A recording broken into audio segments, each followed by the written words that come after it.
ten preparado un discurso que, si él se emociona, a súa familiar Chus rematará o acto lendo este escrito que tiña para nos Radio Rivas.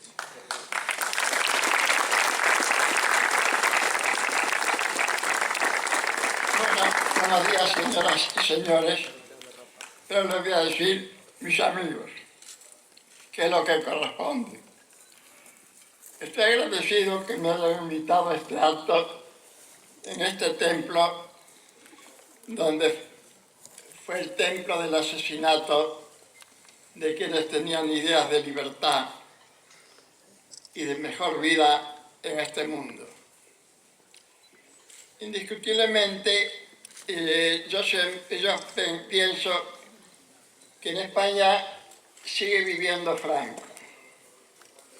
Estamos en el reino del franquismo desde el momento que el gobierno y el tipo de gobierno y las leyes son una imposición de Franco.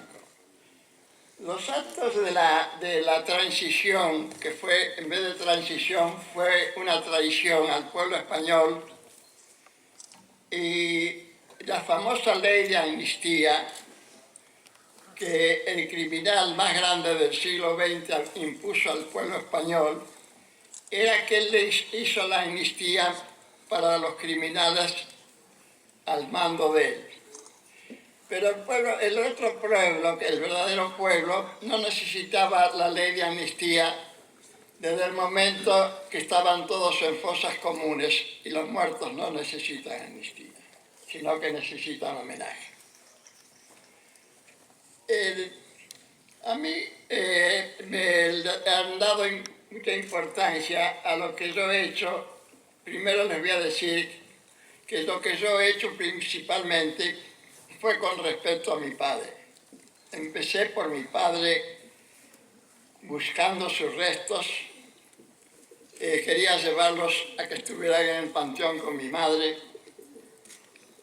Y por el destino conseguí encontrar algo de sus restos en una fosa escondida atrás de una capilla en Puerto Marín, que prácticamente fue un milagro, porque yo fui a un bazar en Puerto Marín en un viaje, y fui a un bazar y la señora curiosamente me dijo: señor, usted es turista. Le dije: mire, yo no soy turista, y no soy turista porque yo nací en España. Y al mismo tiempo vengo de Buenos Aires. Porque en aquel tiempo todos decíamos Buenos Aires, no se decía República Argentina, porque Buenos Aires es el refugio de los emigrantes españoles. La señora siguió curioseando y me preguntó dónde había nacido. Le dije: Castro de Rey, una aldea ahí. Me dice, pensándolo un poco, al poco rato me dice: de Castro de Rey asesinaron a 2 personas en ahí cerca de Puerto Marín. Yo era niña, dice. Había un señor que estaba muy bien vestido, tenía un gabán, y dicen que era una persona muy importante de Castro de Rey. Miren lo que es el destino, que el gabán lo había mandado mi hermana para mi padre. Ahí descubrí dónde estaban los restos de mi padre, que prácticamente es un milagro, aunque yo creo algo en los milagros, porque no le puedo faltar a mi amigo, el Papa Francisco, el cual me felicitó por lo que yo estaba haciendo con respecto a los derechos humanos de ustedes todos. Me mandó la bendición papal con respecto a eso. O sea que lo mío fue unas coincidencias del destino. Conseguido el lugar, hubo ciertas tramitaciones con imposiciones en aquel momento también de la Iglesia Católica, porque el cura me dijo que yo no podía poner una placa diciendo: acá descansan los restos de Severino Rivas. Y después le dije que bueno, ¿por qué? Dice: porque la capilla es del pueblo. Bueno, digo, le pongo una cruz fuera de la capilla, ahí donde están los restos escondidos. me dijo que había que pedirle permiso al obispo de Lugo. Claro, yo como no tengo mucha cultura y no conozco las leyes, pero tenía idea de que en un pueblo con libertad, lo que tenía que pedirle yo al obispo de Lugo y al cura era meterlos presos en la cárcel por asesinos y ocultamiento de la víctima, que es la ley mundial con respecto a esas circunstancias.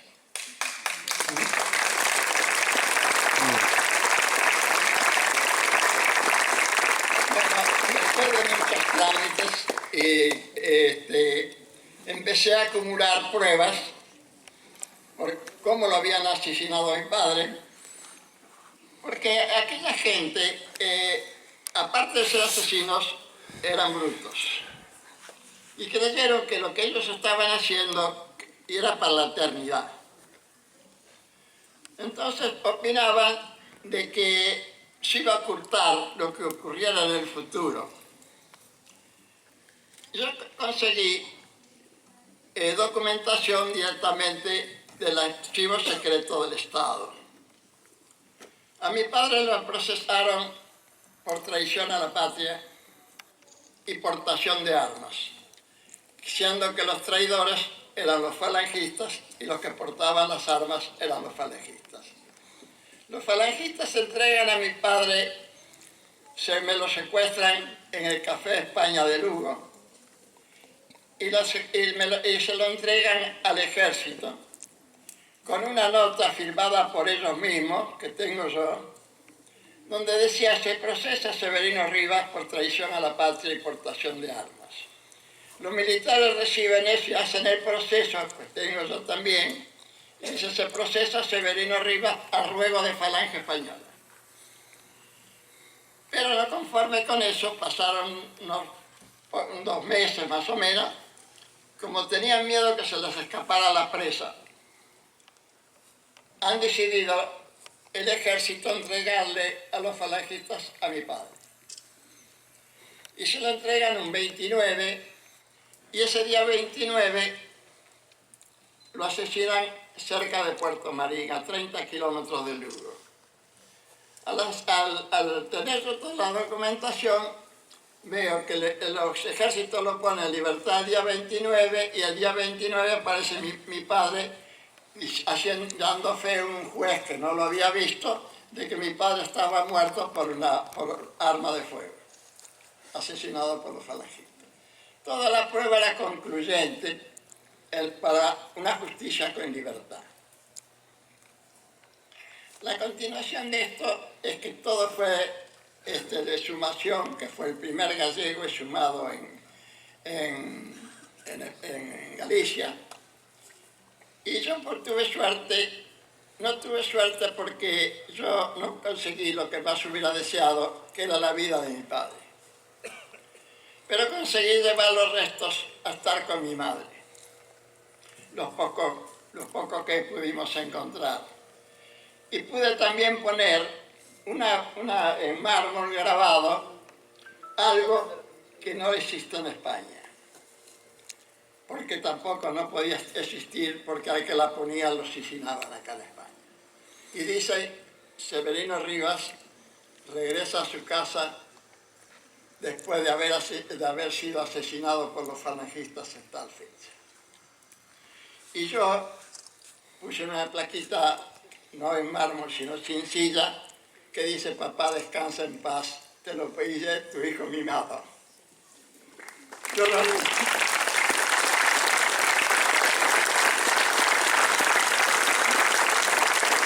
el mejor de mis hermanos, el mejor de toda la familia, y mi padre tuvo que perderme y yo lo perdí a él, porque mi padre había previó que el país no me daba futuro.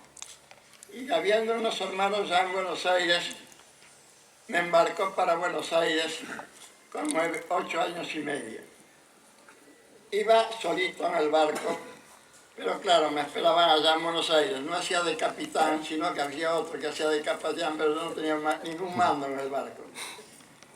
A todos les parece raro que de tan joven yo emigrara a Buenos Aires.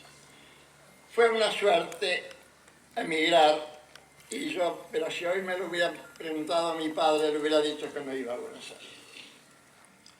Voy a Buenos Aires y fui al colegio, que en el colegio que no me habían dado en España porque había que ir con la vaca y la vaca tampoco me iba al colegio. Entonces llego a Buenos Aires, fui al colegio 5 años para la primaria, pero después miré cómo sale el destino mío, que a esta edad me fueron a buscar de la Universidad de Salamanca para que presidiera el decanato. Una persona que no sabía leer ni escribir prácticamente me mandan a presidir el decanato en Salamanca. Bueno, unas anécdotas quedaron conformes. Yo le dije que se habían equivocado, pero les dije algo que ellos no sabían en Salamanca y ellos me contestaron con la misma pregunta. Yo tengo, lo que he hecho también se lo debo a la Argentina. La Argentina me ha dado la facilidad que yo tenía y podía hacer de enjuiciar al franquismo, que no es fácil, porque el franquismo lo tenemos hoy. El gobierno es franquista, las leyes son de Franco, las imposiciones y los intereses creados son franquistas.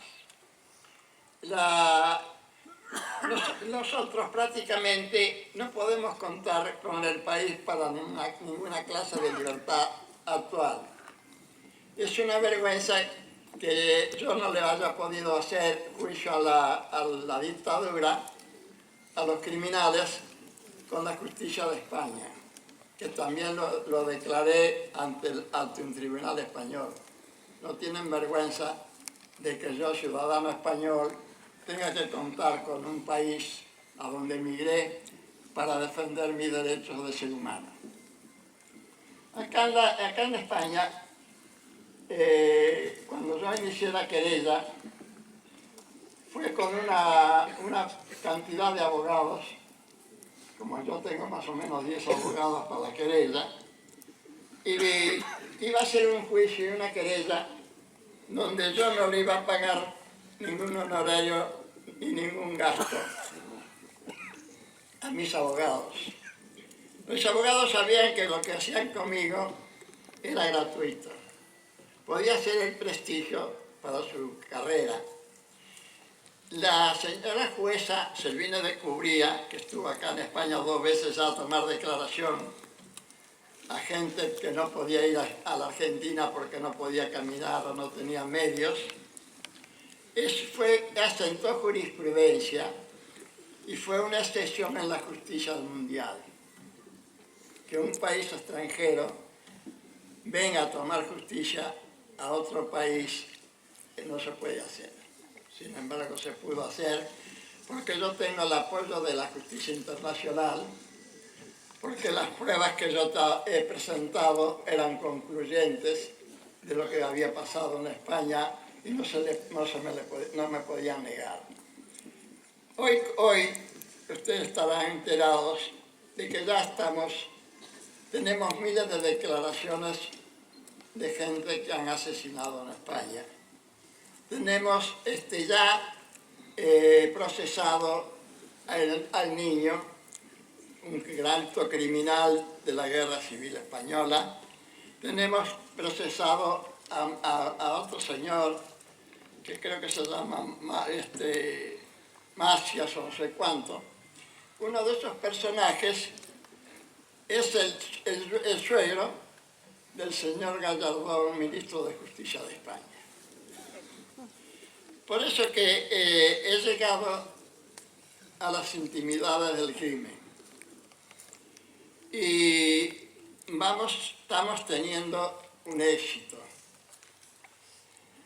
Un éxito que es un poco tardío, porque en España, no es porque lo diga yo, pero se ha practicado la política del olvido. Y el que no conoce España o no lo ha visto en la época donde vivía Franco, que yo tuve la desgracia de conocer, no puede opinar porque en España existió el terror. Y el terror está inculcado en la mente de muchas personas en España todavía. Yo he conocido a Franco en Coruña, porque yo cuando embarqué en Coruña era un niño y que me quedó un recuerdo agradable de volver a Coruña cuando vine a pasear en primer viaje. Cuando lo veo desfilar a Franco en su coche blindado, con la escolta mora en desmedro del ejército español, que el ejército no tuvo vergüenza de permitir que su jefe de Estado y su jefe de ejército fuera escoltado por una escolta mora que le habíamos peleado hasta el día anterior, que mi hermano fue a la guerra de África también, con ellos, y que vinieron a España en cantidad innumerable a asesinar al pueblo español, traídos por Franco. Por eso que es muy rara la situación de España. Los moros que han venido, son 80.000 que han venido a pelear a España, a matar al pueblo español. Y esos 80.000, muchos de ellos ahora están jubilados en su territorio. Y el subministro de Relaciones Exteriores se quejó hace muy poco que había que aumentarle la pensión. Claro, a mí me pareció un poco raro porque para hacer justicia tenían que aumentarle la pensión a los asesinos del pueblo español, y a las víctimas las tienen en fosa común y no le dan ninguna pensión.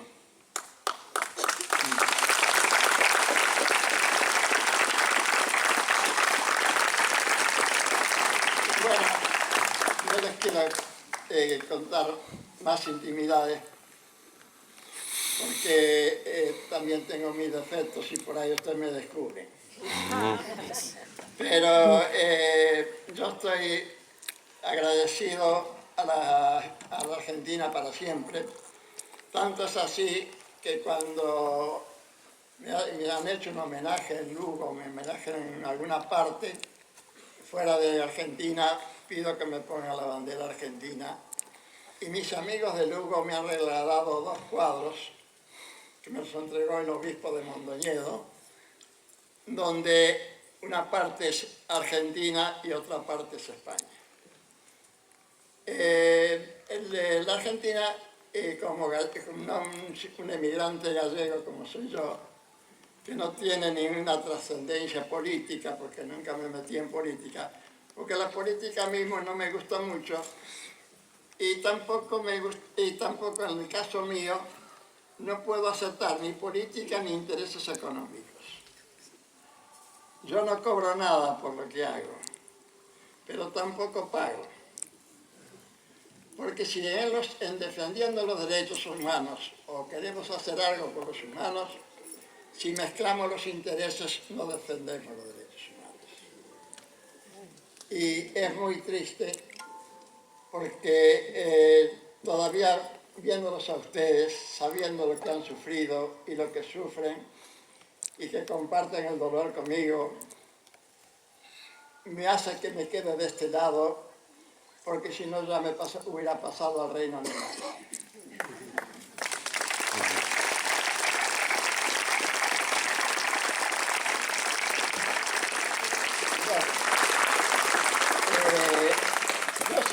Yo seguiré luchando para conseguir lo más posible alguna reparación. Y nosotros tenemos que decir que estas personas que fueron asesinadas acá y todas las otras que no están acá ahora, ni han estado nunca, no debemos decir que son víctimas de una guerra civil. Esas personas son héroes de un drama de España. Y debemos recibir sus restos como los restos de héroes de un drama. Porque si no, la oposición, como sus sentimientos y mala intención continúan, dice si los asesinaron, por algo los asesinaron. Creo que ustedes conocen ese término en España. Así que ustedes reciban siempre los restos, siendo posible, como héroes de su familia, porque España sufrió un drama, no fue una guerra civil. Don Miguel de Unamuno ya decía que lo que le había ocurrido a España era una guerra incivil. Entonces, después les voy a pedir, cuando termine de hablar mi sobrina, que hagamos un minuto de silencio en homenaje a todas las víctimas de la guerra, del drama español. Gracias.